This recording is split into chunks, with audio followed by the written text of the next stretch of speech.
Labour has received a much-needed gift on the second anniversary of the last election. The party's primary vote has continued to climb since the introduction of the carbon tax, and it's now at its highest level this year, although the coalition maintains a significant lead. From Canberra, Eliza Borrello reports. The minority government's turned too, and the Deputy Prime Minister's got something to smile about. You know you're old when your walker has an airbag.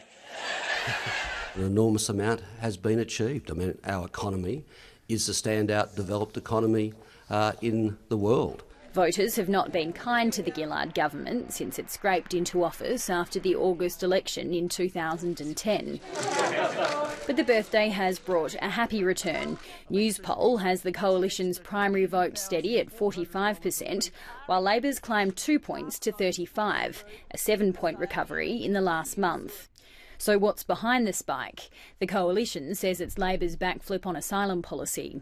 It's not surprising that when the Labor Party start adopting coalition positions, in fact in some form positions of the Howard government, that they would receive a return of somewhere in the poll. Labor says the poll ridicules the opposition leader's attack on the carbon tax. He has been overreaching in terms of the argument around carbon price for 2.5 years now, in circumstances where, of course, he described himself as a self-proclaimed weather vane on this issue. Tony Abbott celebrates the 2-year election anniversary, knowing the polls still give him an election-winning lead. The government's warning he's got a problem with power, especially with women in power. That's its explanation for this flare-up. The Leader of the Opposition has now been advised by the Chair on more than one occasion, and I asked you, as you approached the dispatch box, to do it without qualification. You could not help yourself.